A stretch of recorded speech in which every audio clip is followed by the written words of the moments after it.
நம்மளோடு கூட பேசுகிற வேத வசனத்தை வாசிப்போம். எபேசியரின் புத்தகம் அப்போஸ்தலனாகிய பவுல் எபேசியருக்கு எழுதின நிருபம் 3ஆம் அதிகாரம் 19வது வேத வசனத்தை வாசிக்க கேட்போம். அறிவு கெட்டாத அந்த அன்பை அறிந்து கொள்ள வல்லவர்களாகவும் தேவனுடைய சகல பரிபூரணத்தாலும் நிறையப்படவும் அவர் தமது மகிமையினுடைய ஐஸ்வர்யத்தின்படியே உங்களுக்கு அனுக்கிரகம் பண்ண வேண்டும் என்று வேண்டிக் கொள்கிறேன். ஆமென். ஆமென். மீண்டுமா எல்லாரும் சேர்ந்து எபேசியரின் புத்தகம் 3ஆம் அதிகாரம் 16, 17, 18, 19 இதை எல்லாரும் சேர்ந்து வாசிக்க போறோம். எபேசியரின் புத்தகம் 3ஆம் அதிகாரம் 16, 17, 18 மைக்கிலே வாசிக்கலாமே. 1 2 3. நீங்கள் அவருடைய ஆவியினாலே உள்ளான மனுஷனின் வல்லமையாய் பலப்படவும் விசுவாசத்தினாலே கிறிஸ்து உங்கள் இருதயங்களில் வாசமாய் இருக்கவும் நீங்கள் அன்பில் வேரூன்றி நிலை பெற்றவர்களாகி சகல பரிசுத்தவான்களோடு கூட கிறிஸ்துவினுடைய அன்பின் அகலமும் நீளமும் ஆழமும் உயரமும் இன்னதென்று உணர்ந்து அறிவு கெட்டாத அந்த அன்பை அறிந்து கொள்ள வல்லவர்களாகவும் தேவனுடைய சகல பரிபூரணத்தாலும் நிறையப்படவும் அவர் தமது மகிமையினுடைய ஐஸ்வர்யத்தின்படியே உங்களுக்கு அனுக்கிரகம் பண்ண வேண்டும் என்று வேண்டிக் கொள்கிறேன். ஆமென் என்று சொல்லலாமா? கர்த்தர் நம்மளை தேவன் இன்றைக்கு எந்த இடத்துல எந்த வார்த்தையில நம்மளை நிறுத்தி இருக்கிறார்? கடந்த வாரம் முந்தின வாரம் பேசுமா குட் சூப்பர் பேசும் ஆத்துமா எதை நமக்குள்ள ரினியூ பண்ணிட்டு இருக்கிறாரு? எதை நமக்குள்ள ரினியூ பண்ணிட்டு இருக்கிறாரு? அதாவது இந்த பூமியை ரெஸ்டரேஷன் பண்ண வேண்டும் என்றால் அல்லது ரீஸ்டோர் பண்ண வேண்டால் நம்மளுடைய பேசும் ஆத்மா என்னாகணும்? ரினியூ ஆகணும் என்று தேவன் நம்மளோடு கூட பேசுகிறார். அதுதான் இந்த 16வது வேத வசனம். நீங்கள் அவருடைய ஆவியினாலே உள்ளான மனுஷன். எந்த மனுஷனாமா? அந்த ஆவிக்குரிய மனுஷன் என்றால் என்ன அர்த்தம்? உள்ளான மனுஷன் அல்லது பேசும் ஆத்மா. இன்னும் இன்னொரு வார்த்தையை சேர்த்து சொன்னாங்க. உள்ளான மனுஷன், பேசும் ஆத்மா, இதுதான் தேவசாயல். இதுதான் தேவசாயல். இப்போ நம்மளை ஆதியா 1-2க்கு கொண்டு தேவன் நம்மளை, அதாவது நான் என்ன சொல்றேன்னா, இந்த ப்ராசஸ் ஒரு நாள்ல நடக்கிறது இல்லை. ஆமென் என்று சொல்லுவோம். ஒரேடியா அப்படியே உள்ளான மனுஷன் பட்டுன்னு வெளியே எல்லாம் உழுத மாட்டான். நாளுக்கு நாள் இந்த மனுஷன் என்ன ஆகி கொண்டு இருக்கிறானாமா? மறுரூபம் ஆகிறார். அதனாலதான் இன்னைக்கு நம்ம வாசித்த 12:1-2 வாசிக்கிற பொழுது உங்கள் மனம் புதிதாகிறதுனாலே நீங்க என்ன ஆகணும்? மறுரூபம். அந்த புதிதாகுதுன்னு சொல்றாங்களே, அதுதான் ஆவிக்குரிய மனுஷன், அதுதான் பேசும் ஆத்துமா, அதுதான் தேவசாயல். அதுதான் இந்த இடத்துல சொல்லப்பட்டிருக்கிறது. உள்ளான மனுஷனில் வல்லமையாய் பலப்பட. அப்படின்னா என்ன சொல்றாருன்னா, நீங்க பேச பேச உள்ளான மனுஷன் வெளியே வருவா. அந்த உள்ளான மனுஷன் எழும்ப இந்த பழைய மனுஷன் அல்லது இந்த நம்முடைய ஆதாமின் மனுஷன் எல்லாம் என்ன செஞ்சுவா? அதனாலதான் நீர் பெருகவும் நான் சிறுகவும். உள்ளான மனுஷனை எனக்குள்ள எழும்பி மாமிச மனுஷன் அடங்கணும். ஆமென் என்று சொல்லுவா. மாமிச மனுஷன் என்ன செய்யணும்? சிலுவையில அறையப்படணும். உள்ளான மனுஷன் அல்லது ஆவிக்குரிய மனுஷன் நமக்குள்ள எழும்பணும். அதுதான் உள்ளான மனுஷனில் வல்லமையாய். அப்ப அந்த உள்ளான மனுஷனை நாளுக்கு நாள் என்ன ஆக்கிட்டே இருக்கணும்? வல்லமையாக்கி கொண்டே இருக்கணும். ஆமென் என்று சொல்லாம அந்த உள்ளான மனுஷனை வல்லமையாக்கிறதுக்கு நம்ம என்ன செய்யணும்? சரியா சோறு போடணும். ஆமா, உள்ளான மனுஷனுக்கு என்ன போடணும்? எது சோறுங்க? எது சோறு? வேத வார்த்தை, ஆவிக்குரிய மன்னா, ஜீவ அப்பத்தையும் தண்ணீராகிய பரிசுத்தாவியானவருக்குள்ள போக போக போக இந்த உள்ளான மனுஷன் எழும்புவா. ஓகேவாமா? சரி, ஓகே. இப்ப இந்த உள்ளான மனுஷன், இப்ப இந்த இடத்துல இருந்து தொடங்குவோம். எனக்கு கடந்த வாரம் அந்த உள்ளான மனுஷன்ல பேசும் ஆத்மா, ஆவிக்குரிய மனுஷன். இப்போ இந்த உள்ளான மனுஷன் எனக்குள்ள வல்லமையா எழும்ப சொல்லுங்க. வல்லமையா எழும்ப. எல்லாரும் சொல்லுங்க. உள்ளான மனுஷன் எனக்குள் வல்லமையா எழும்ப. இன்றைக்கு கர்த்தர் பேசுகிற ஒரு தீர்க்க தரிசனமான வார்த்தை என்ன தெரியுமா? தேவனுடைய சகல பரிபூரணத்தினாலே நான் நிறையப்படுவேன். எல்லாரும் ஆமென் என்று சொல்லல? எல்லாரும் ஆமென் என்று சொல்லுங்க. திரும்ப சொல்லுங்க. உள்ளான மனுஷன் எனக்குள்ள பலப்பட்டானா எதை நான் அனுபவிக்க போற? தேவனுடைய சகல பரிபூரணம். ஆமென் என்று சொல்லாமா? அதாவது நேற்று நைட்டு 1:30க்கு போய் படுக்கிற என்ற 1:30லிருந்து என் ஆவியில பேசிட்டே இருக்கிற வார்த்தை என்ன தெரியுமா?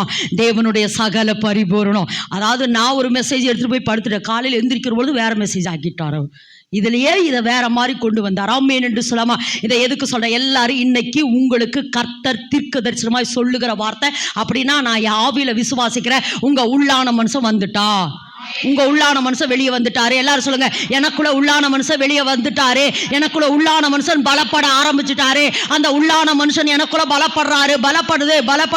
ஆவிக்குரிய மனுஷன் எனக்குள்ள பலப்படுறனாலதான் இந்த வார்த்தையை சொல்றாரு. என்னன்னா தேவனுடைய, எல்லாரும் அந்த வார்த்தையை நல்ல திரும்ப திரும்ப சொல்லுங்க.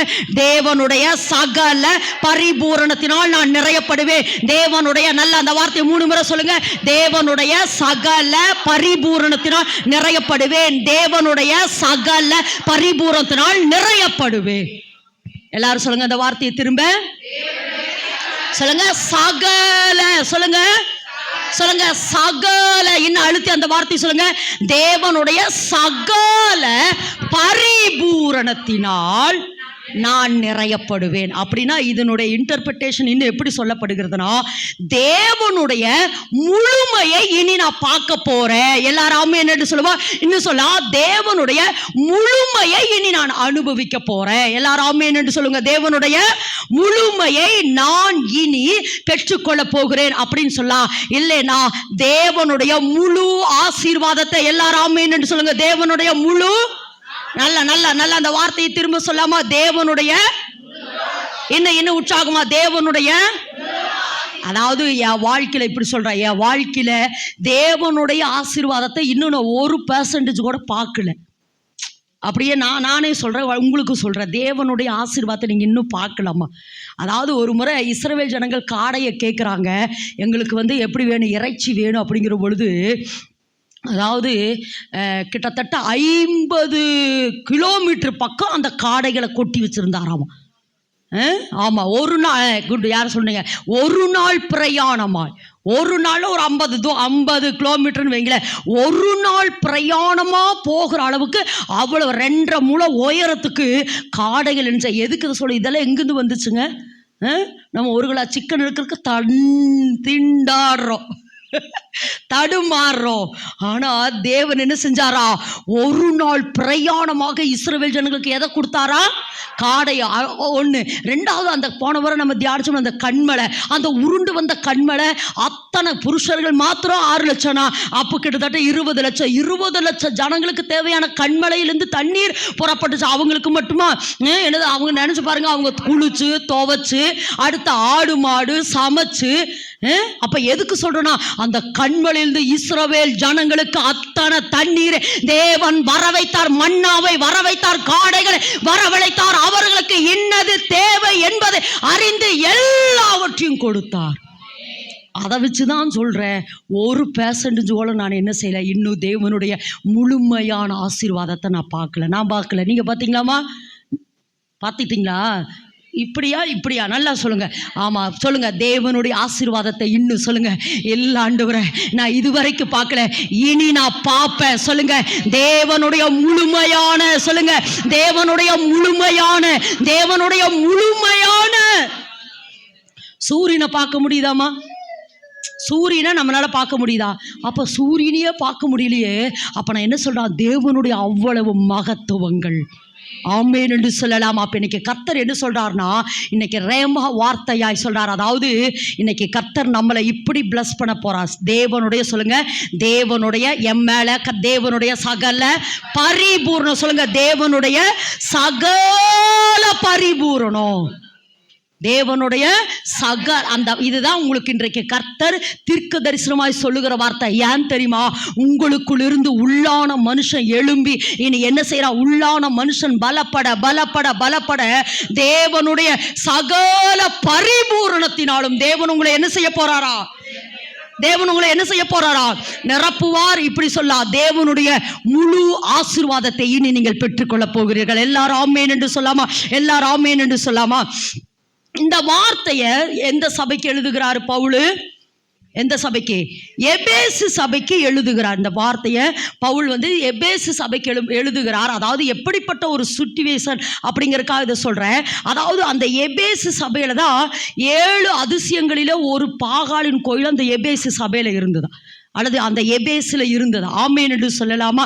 ஆமாம், அந்த எபேசு சபைங்கிற அந்த எபேசியர் நிறுவனம் எழுப்பின அந்த இடங்களில், ஆமாம், இந்த 7 அதிசயங்களில் ஒன்றான அந்த பாகால் கோயில் அங்கே தான் இருந்தது. அப்போ இந்த இடத்துல இந்த இடத்துல அநேக கிறிஸ்துவர்கள் ரொம்ப பாதிக்கப்பட்டாங்க. அப்படிங்கிறத விட ஒரு சவாலான வாழ்க்கை வாழ்ந்தாங்க. அங்கே இருக்கிற கிறிஸ்துவர்கள் எப்படியாமா ஒரு சவால் நிறைந்த ஒரு வாழ்க்கை வாழ்ந்தாங்க. ஏன்னா அந்த பாகாலினுடைய வல்லமைகள் இவர்களை ரொம்ப என்ன செஞ்சா, கசக்கி பிழிஞ்சு கர்த்தருக்குள்ள வேரூன்ற முடியாமல். அதனால தான் அவர் அடிக்கடி சொல்றாரு, நீங்க வேரூன்றுங்க, நீங்க வேரூன்றுங்க. இது நிமித்தம் நிறைய தரித்திரங்கள் எங்க இருந்ததுன்னா இந்த எபேசு சபைகளுக்கு கிறிஸ்துவர்களுக்குள்ள இருந்தது. நிறைய தரித்திரங்கள் இருந்தது. அதனால தான் நீங்க ஐஸ்வர்யத்தை குறித்து ரொம்ப பேசியிருக்கிற நிருபம் எதுனா இந்த எபேசியர்ல பேசியிருப்பார். அப்போ ஒரு பக்கம் பாகாலினுடைய பிரச்சனை, இன்னொரு பக்கம் எந்த பிரச்சனைனா இந்த தரித்திர ஆவிகள் ரொம்ப அங்க கிரியை செஞ்சனால இந்த சவால்களுக்கு மத்தியில தான் அதாவது பவுல் இதை எழுதுற அர்த்தம். அதாவது அர்த்தம் என்ன அப்படின்னு சொன்னா, தேவனுடைய சகல பரிபூரணத்தினால தேவன் உங்களை நிரப்புவாரு, நீங்க தடுமாறாதீங்க, தேவனுடைய அன்பிலே நிலைத்திருங்கள். இதைத்தான் சொல்றார். அதனால தான் இந்த எபேசு நிருபத்தில் தான் சர்வாயுத வர்க்கத்தை போட்டுக்கணும். எந்த நிருபத்தில் இருக்குது? இந்த எபேசு சபையாருக்கு தான் சொல்லப்பட்டிருக்குது. ஏன்னா அந்த பாகாலினுடைய வல்லமை அவர்களை மேற்கொண்டே இருந்தது. அப்போ இன்னைக்கு கர்த்தர் இந்த ஒருவேளை நம்மளும் ஒரு சவாலான நிலையில், ஒரு பக்கம் தரித்திரம், ஒரு பக்கம் பிசாசு போராட்டம், மாந்திரிக போராட்டம், பில்லி சூனிய போராட்டம், ஒருவேளை பாகாலின் போராட்டம், விக்கிரக போராட்டம், ஒருவேளை இப்படிப்பட்ட போராட்டங்களுக்குள்ள நம்ம இருந்தோம் என்றால் இன்றைக்கு தேவன் நமக்கும் சொல்லுகிற ஒரு வார்த்தை என்னன்னா, இல்லை இல்லை, தேவனுடைய அன்பிலே நீங்க என்ன செய்ய, வேரூன்றுகிற பொழுது என்ன வருமாமா, தேவனுடைய நல்ல அந்த வேட அங்கேயே நிக்கணும், தேவனுடைய சகல, இன்னைக்கு கர்த்தர் கொடுக்கிற ரேமா வார்த்தை, தேவனுடைய சகல பரிபூரணத்தினால், தேவனுடைய சகல பரிபூரணத்தினாலே தேவன் நம்மளை நிரப்புகிறார். ஆமென் என்று சொல்லலாமா? சரி, ஓகே. அடுத்து தேவன் நம்மளை பரிபூர்ணம் அடைய விரும்புகிறார். எல்லாரும் ஆமென் என்று சொல்லுவார். தேவன் என்ன செய்ய விரும்புகிறாரா? பரிபூர்ணம். நல்ல விளங்கி, அதாவது நம்மளை ஒரு அறகுறையா, அதாவது தேவனுக்கு எப்பவுமே ஒரு விருப்பம் என்னன்னா, அவருடைய வல்லம், அவருடைய மகத்துவங்களை, அவருடைய ஆசீர்வாதத்தை, அவருடைய ஐஸ்வர்யத்தை அவருக்குள்ள அப்படியே வச்சுட்டு இருக்கணும்னு அவர் நினைக்கிறது இல்லை. யாரையாவது கொண்டு அதை வெளிப்படுத்தணும்னு விரும்புவார்.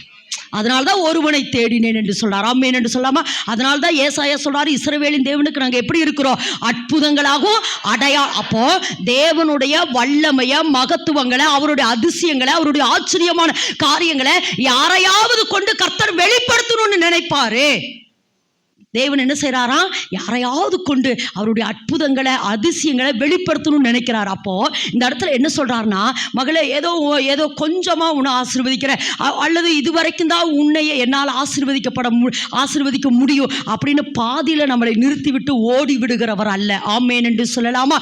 தேவன் என்ன நினைக்கிறார்னா, அவருடைய பரிபூரணமான ஆசீர்வாதத்தை நமக்குள் வைக்க விரும்புகிறார். எத்தனை பேர் ஆமென் என்று சொல்லுங்க?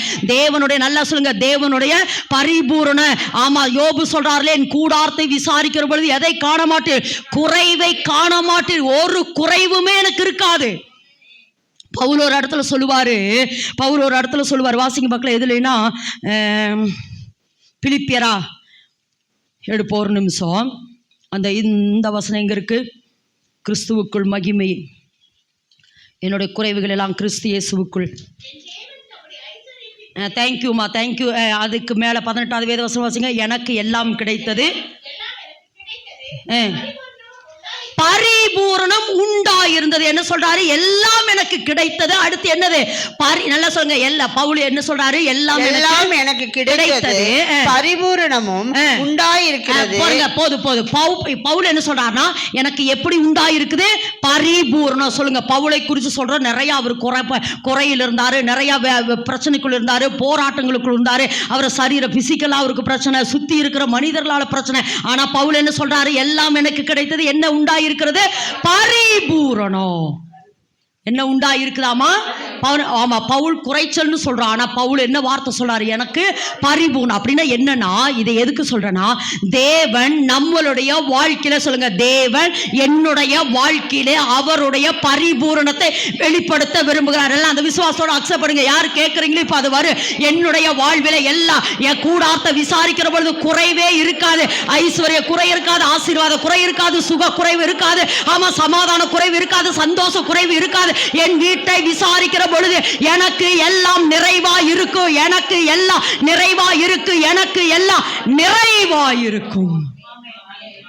ஏன்னா ஏசப்பா எதுக்கு இந்த பூமிக்கு வந்தார் சொல்லுங்க பார்க்கலாம். இதெல்லாம் பட்டு பட்டுன்னு வரணும். இல்ல வசந்த சொல்லிடலாமே, யோவான் 10:10 சொல்லுங்க.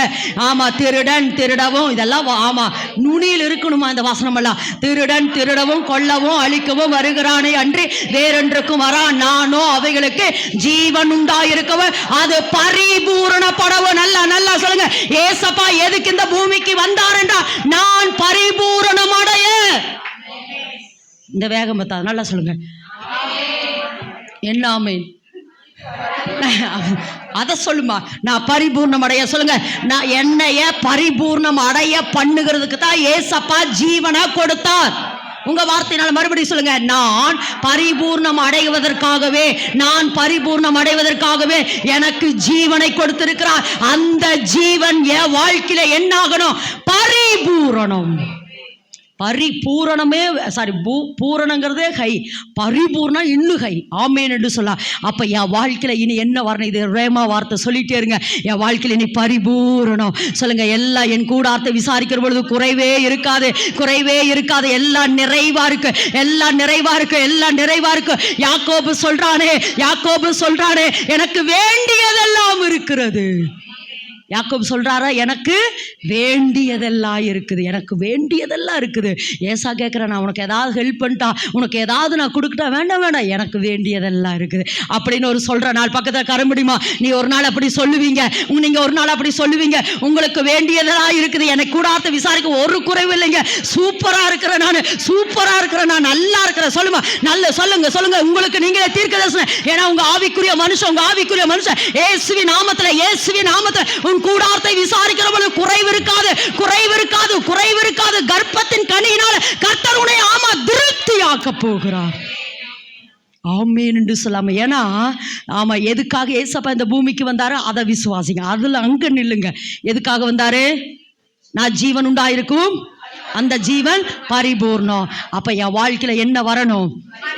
தேவன் சகல பரிபூரணத்தினால் என்னை என்ன செய்ய போறாரா?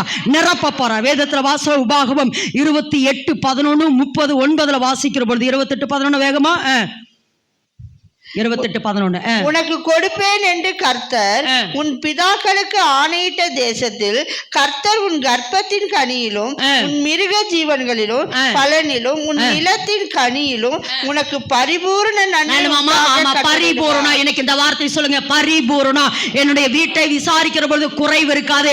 என் கர்ப்பத்தின் கனி, என் மிருக ஜீவன். அதாவது என்ன சொல்றான்னா, உன்னுடைய மிருக ஜீவன்கள் கூட என்ன இருக்காது? மலடு இருக்காது.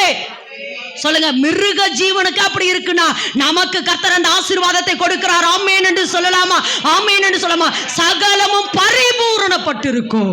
அடுத்து 30:9 அப்பொழுது உனக்கு நன்மை உண்டாகும்படி உன் தேவனாகிய கர்த்தர் உன் கைகள் செய்யும் எல்லா வேலைகளிலும் உன் கர்ப்பத்தின் கனியிலும் உன் மிருக ஜீவனின் பலனிலும் உன் நிலத்தின் கனியிலும் உனக்கு பரிபூரணம். ஆமென் என்று சொல்லலாமா? வேதத்துல வாசிக்கிறோம், யாரு? ஈசாக்கு பஞ்சத்துல விதைத்தான், அது எப்படி பலன் கொடுத்ததாமா? 100 மடங்கு. அப்படின்னு என்னன்னா, ஒரு வித கூட செத்து போகல. எல்லாரும் ஆமென் என்று சொல்லாமா? ஒரு வித கூட என்ன ஆகல? வீணாகல.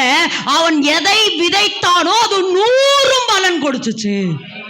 இன்னைக்கு கர்த்தர்ட்ட அவன் மெயின் இதை கேட்க போறான். நான் என்ன ஜெபிக்கிறேனோ, இதுவரைக்கும் என்ன ஜெபித்து கொண்டிருக்கிறேனோ அது 100 மடங்கு. சொல்லுங்க, ஆமா, கர்த்தர் அதை எனக்கு 100 மடங்காக பதில் கொடுப்பாரு. நான் எதையெல்லாம் விதைத்திருக்கிறேனோ, ஜெபத்தை விதைத்திருக்கிறேன், காணிக்கையை விதைத்திருக்கிறேன், தேவ சமூகத்துல விதைத்திருக்கிறேன், நான் விதைத்தது எல்லாம் ஒண்ணு செத்து போகாது. நான் விதைத்த எல்லா விதைகளும் 100 மடங்கு, 100 மடங்கு, 100 மடங்கு, 100 மடங்கு. ஆமென் என்று சொல்லாமா? என்னன்னு சொல்றேன், நீ கர்த்தருக்குள் படுகிற பிரயாசம் விருதாவாயிராது, விருதாவாயிராது, விருதாவாயிராது. கர்த்தர் சொல்றார், இன்னைக்கு கர்த்தர் சொல்றார், ஓ எஸ் உங்களுக்கு சொல்றேன் பிரதர், நீங்க கர்த்தருக்குள் படுகிற பிரயாசம். ஒருவேளை இன்னைக்கு எனக்கு ஒரு லாபம் வருமே, இன்னைக்கு எனக்கு ஒரு பிசினஸ் வருமே, ஆமா அந்த பிசினஸ்க்குள்ள போயிருக்கலாமே நினைக்கலாம். ஆனா கர்த்தர் இன்றைக்கு உங்களுக்கு சொல்றார், நீங்கள் கர்த்தருக்குள் படுகிற பிரயாசம், இந்த ஜெபத்துக்காக நீங்கள் எடுக்கிற பிரயாசத்தை கர்த்தர் 100 மடங்கு. ஆமா, சகோதரியை பார்த்து சொல்ற, நீங்கள் கர்த்தருக்குள் படுகிற பிரயாசம் விருதாவாயிராது. கர்த்தருக்காக எடுக்கிற பிரயாசம் விருதாவாயிராது. கர்த்தர் அதை 100 மடங்கு ஆமென் என்று சொல்லலாமா? இன்னைக்கு கர்த்தர் சொல்ற அந்த வார்த்தை சொல்லுங்க, தேவனுடைய உசுர் இல்லம்மா, உசுரா சொல்லுங்கம்மா, தேவனுடைய சகல நல்ல தேவனுடைய சகல பரிபூரணத்தினாலும் தேவன் உங்களை என்ன செய்ய போறாரா? நிரப்புவார். இன்னொன்னு ஒரு வார்த்தை சொல்லலாம். அதாவது ஒரு பக்கம் இந்த ஆசீர்வாதம், ஒன்னொன்னு தேவன் நம்மளை கரம் பிடிச்சிருக்கிறார் பாத்தீங்களா? இந்த காரியத்துக்காக எதற்காய் நம்மளை கரம் பிடித்தாரோ சொல்லுங்க, எதற்காய் நம்மளை கரம் பிடித்தாரோ அந்த கரம் பிடித்த காரியத்தை நிறைவேற்றி முடிக்கிற வரைக்கும் அவர் தனது முழுமையை எனக்கு காண்பிப்பார். அப்படின்னா எப்படி சொல்லலாம்னா, ஆபிரகாமை கர்த்தர் அழைத்தாரு, ஆபிரகாமை கர்த்தர் அழைத்தார், உன்னை என்ன செய்வேன், உன் பெயரை பெருமைப்படுத்துவேன், நீ ஆசீர்வாதமாயிருப்ப, பூமியின் வம்சங்கள் எல்லாம் உனக்குள் ஆசீர்வதிக்கப்படும் அப்படின்னு ஒரு பெரிய வாக்குத்தத்தத்தோடு என்ன செஞ்சார்னா கர்த்தர் ஆபிரகாமை அழைத்தாரு. அப்ப ஆபிரகாமை அழைத்ததுக்கு அப்புறம் ஆபிரகாம் வாழ்க்கையில தடுமாற்றங்கள் வந்தது. எப்படி தடுமாற்றங்கள் என்ன செஞ்சு வந்தது? எது வந்தது? ஒண்ணு ஆகாரி நிமித்தம் ஒரு தடுமாற்றம், ரெண்டாவது லோத்து கூட வந்தது நிமித்தம் ஒரு தடுமாற்றங்கள் அவன் வாழ்க்கையில வந்துச்சு. நீ தடுமாறிட்டியேன்னு சொல்லி கர்த்தர் விடலிங்க. அதே ஆபிரகாமை கொண்டு அவனுடைய பெயரை தேவன் என்ன செஞ்சாரா? பெருமைப்படுத்தினார். ஆமென் என்று சொல்லலாமா? வானத்து நட்சத்திரத்தை போல அவன் சந்ததியை மாற்றினார். ஆமென் என்று சொல்லாமா? பேதுருவை பாருங்க, பேதுருவை பிடிச்சாரு. பேதுருவை பிடிச்சிட்டு பேதுரு மறுதளிச்சுட்டானே அப்படின்னு விட்டுட்டாரா? இல்லை. எதுக்கு இதை சொல்றேன்னா, இதுதான் தேவன். ஆமென் என்று சொல்லலாமா? இதுதான் தேவன். நானெல்லாம் அப்படிதான். ஒரு சிலர் கீழ்ப்படியிலன்னு விட்டுருவேன்.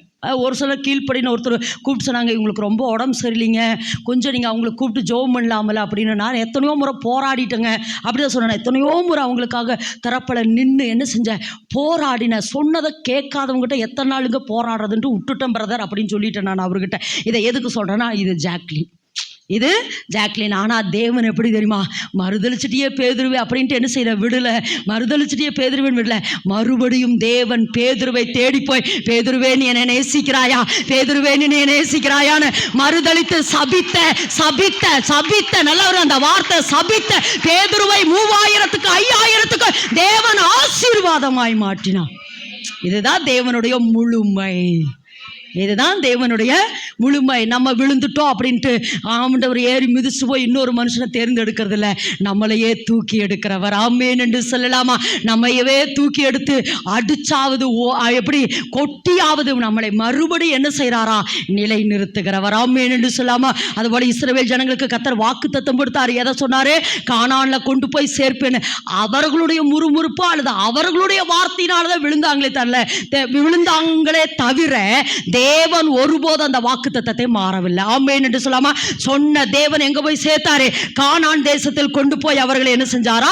சேர்த்தார். ஆமென் என்று சொல்லலாமா? சரி, ஓகே. தேவன் சொல்லுங்க அந்த வசனத்தை. தேவன்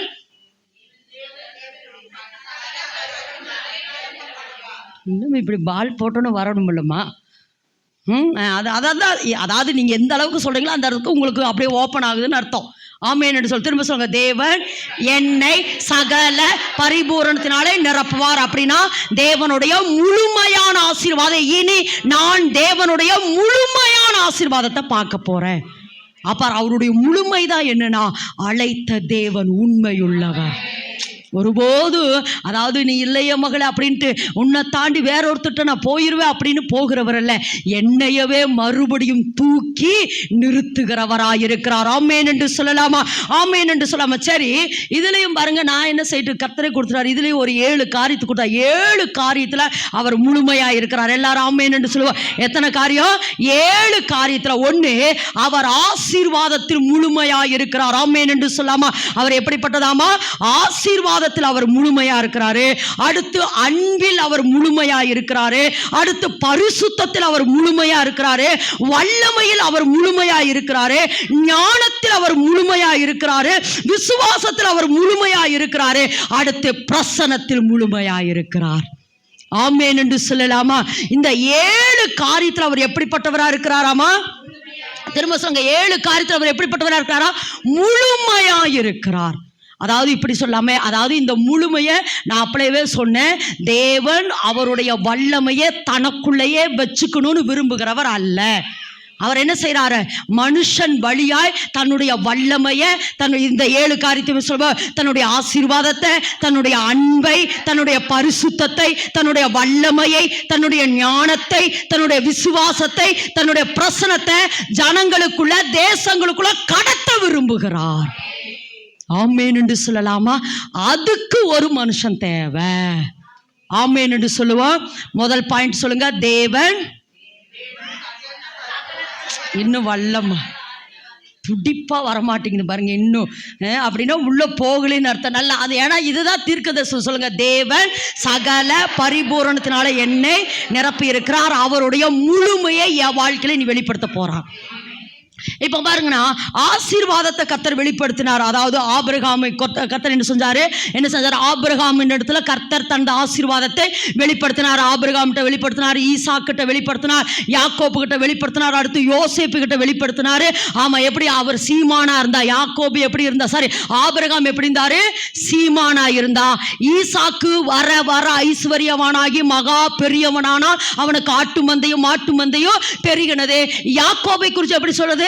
அவன் விருத்தி அடைந்து மகா பெரிய புருஷனானான். அவனுக்கு மாட்டு மந்த, ஆட்டு மந்த, பணிவிடக்காரர்கள் எல்லாம் பெருகி இருந்தார்கள். யோசேப்பு எப்படிப்பட்டவரா இருந்தா? சகல தேசத்தார் அவனிடத்துல வந்து ஆகாரம் கொள்ற அளவுக்கு. இப்படி ஒரு மனுஷன் வேணுமாமா?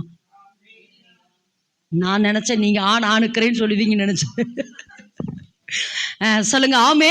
அவருடைய முழுமையை, ஆசீர்வாதத்தினுடைய முழுமையை வெளிப்படுத்த விரும்புகிறார். அடுத்து அன்பிலே அவருடைய முழுமையை வெளிப்படுத்த விரும்புகிறார். அடுத்து அதுக்கு உதாரணம் யார் சொன்னா? யோவான். அன்பான சீசன். யோவான் எப்படிப்பட்டவரா இருந்தாரா? அன்பான சீசன். பரிசுத்தத்தை வெளிப்படுத்த விரும்புகிறார். அடுத்து வல்லமையை, எப்படியாமா? பேதுருவை கொண்டு தேவன் வல்லமையான காரியங்களை செய்தார். ஆமென் என்று சொல்லாமா? ஞானத்தின் ஞானம் அப்படின்னாவே முதல்ல யார் நமக்கு வெளிப்படுவா? சாலமோன். Good, super. சாலமோன். ஆமா, ஞானத்தில் அவன் சிறந்தவனாயிருந்தான். இன்னொரு மனுஷன் சொல்லாம, தானியேல். அவர் என்ன செஞ்சாலா? ஞானத்தில் அவர் சிறந்தவராக இருந்தாரு. அடுத்து விசுவாசத்தில் எடுத்த நிறைய பேர், ஆபிரகாம், தாவீது. எதுக்கு இதை சொல்றேன்னா, ஒரு மனுஷனுக்குள் அவருடைய வல்லமையை வெளிப்படுத்த சொல்லுங்க விரும்புகிறார். ஆமென் என்று சொல்லுவோம். இப்ப திரும்ப சொல்லுங்க, தேவனுடைய சகல பரிபூரணம். இந்த 7 வித, 7நாவே பூரணம். ஆமா, இந்த பரிபூரணத்தை, ஆமா இந்த பரிபூரணத்தை தேவன் என்ன செய்யறார்னா வெளிப்படுத்த விரும்புகிறார். இப்ப நான் உங்களை பார்த்து கேட்கிறேன், இது உங்களுக்கு வேணுமா வேண்டாமா? எத்தனை வேணும்? 7. ஆமென் என்று சொல்லுவோம். இன்னைக்கு இதைத்தான் கர்த்தர், ஆமா இதை வந்து எனக்குள்ள இன்புட் பண்ண போறாரு. எல்லாரும் ஆமென் என்று சொல்லுவோம். ஆமா, ஏன்னா நான் திரும்பவும் சொல்றேன், அதாவது முதல்ல என்னை சகல பரிபூரணத்தினால் நிறைய பண்ண விரும்புறாரு. ரெண்டாவது என்ன செய்ய விரும்புறாரு? எண்ணிலிருந்து தேசத்துக்குள்ள. சொல்லுங்க, எண்ணிலிருந்து தேசத்துக்குள்ள. அப்ப முதல்ல நான் இன்னைக்கு காலையில் அப்படிதான் முதல்ல என்ன நிரப்புங்க. சொல்லுங்க, முதல்ல யார்கிட்ட சொல்றாரு? பேதுருகிட்ட தான் சொல்ற. முதல்ல நீ ஸ்திரப்படு, அடுத்து உன் சகோதரனை என்ன செய்வ? இல்ல நீ முதல்ல குணப்படுன்னு சொல்றாரு, சிறப்புன்னு சொல்றாரா? இல்லை, ஆமாம், நீ முதல்ல குணப்பட, அடுத்து சகோதரனை சிறப்படுத்துவான். அப்போ இன்னைக்கு கர்த்தர் என்ன சொல்றார்? நான் சொல்லுங்க, தேவனுடைய சகல பரிபூர்ணம் முதல்ல யாருக்குள்ள வேலை செய்யணும்? எனக்குள்ள. சொல்லுங்க, எனக்குள்ள வேலை செய்யணும். அடுத்து எண்ணிலிருந்து என்ன செய்யணும்? எண்ணிலிருந்து தேசங்களுக்குள்ள கடந்து போகணும்.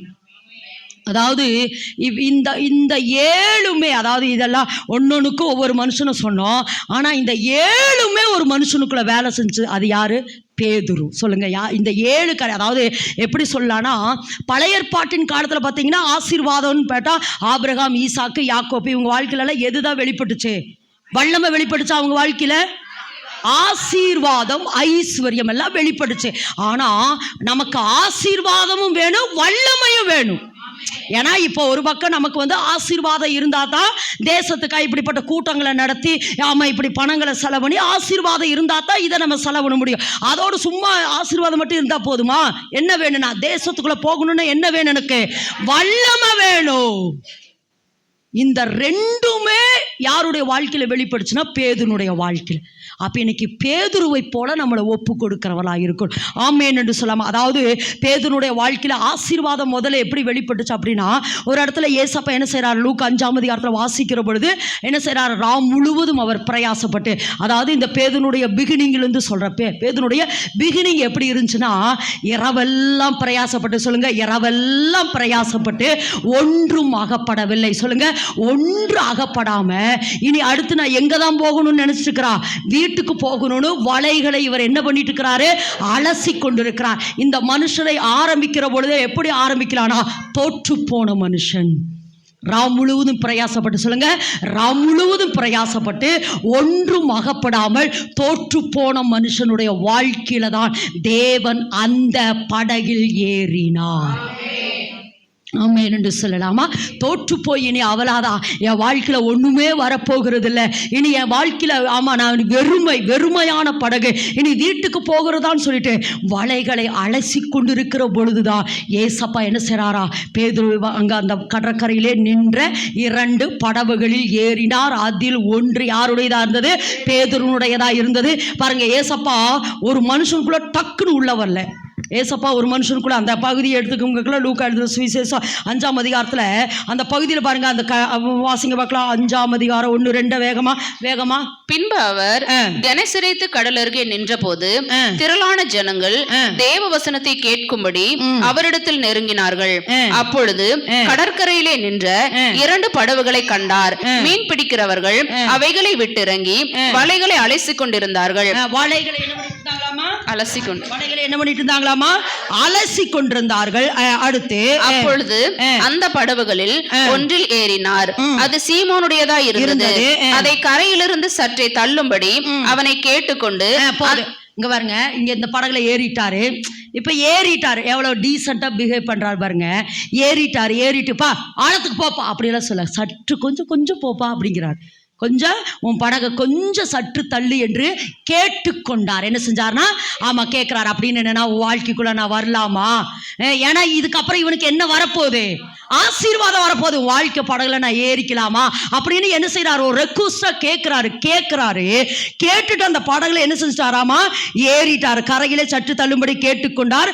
அடுத்து பாருங்க, ஏறி உட்கார்ந்துட்டு என்ன செஞ்சாரா, போதகம் பண்ணினார். முதல்ல இதுதான் நடக்கும். அதாவது ஏசப்பாவை நம்ம படகுல ஏற்றுக்கொண்டுட்டா, சொல்லுங்க ஏசப்பாவை நம்ம படகுல ஏற்றுக்கொண்டுட்டோம்னா நம்ம படகுல அவர் ஏறுவாரு. ஏறிட்டு அவர் என்ன செய்யறாரா, போதகம் பண்ணினார். வாக்கு தத்தத்தை முதல்ல தருவார். எல்லாரும் ஆமென் என்று சொல்லலாமா? போதகம் பண்றார். வாக்கு தத்தத்தை தேவன் தராரு. அவரே வராரு, வாலண்டியர். ஆமேன் என்று சொல்லுவோம். கடந்த வாரம் பாடுறது போல, நான் அவரை விட்டு தூரம் போனாலும் அவர் என்னை தேடி வருகிறார். ஆமேன் என்று சொல்லாமா? அப்போ இந்த பேதுருவுக்கு மேல தேவனோட ஒரு கரை இருந்தது. இந்த பேதுருவை கொண்டு எப்படியாவது நான் என்ன செய்யணும், தேசத்துக்குள்ள என் வல்லமையை வெளிப்படுத்தணும், மகிமையை வெளிப்படுத்தணும் அப்படின்னு நினைச்சு கரையிலே சோர்ந்து போன அவளாதான் முடிந்தது என்று நின்று கொண்டிருந்த அந்த படகுல ஏசி ஏறட்டுமான்னு கேட்டு ஏறிட்டாரு. ஏறி உட்கார்ந்து போதகம் பண்றாரு. வாக்குத்தத்தத்தை கொடுக்கிறார். இப்ப என்ன ஆயிடுச்சு, அந்த வாக்குத்தத்தம் எனக்குள்ள பரவசம் ஆக என்ன நடந்தது, அவர் போதகம் பண்ணி முடித்த பின்பு சீமோனை நோக்கி என்ன செய்யறாரா, ஆழத்திலே தள்ளி கொண்டு போகு, என்ன செய்ய, மீன் பிடிக்கும்படி உங்கள் வலைகளை போடுங்கள். அடுத்து சொல்றாரு, முதல்ல கொஞ்சம் தள்ளுனாரு. என்ன சொன்னாரு, கொஞ்சம் தள்ளுனாரு. அதுக்கப்புறம் பார்த்தா என்ன செய்றாரு, இன்னும் ஆழத்துக்கு போ, இன்னைக்கு நம்மளை கத்தர் அப்படிதான் நடத்துறாராம் என்று சொல்ல.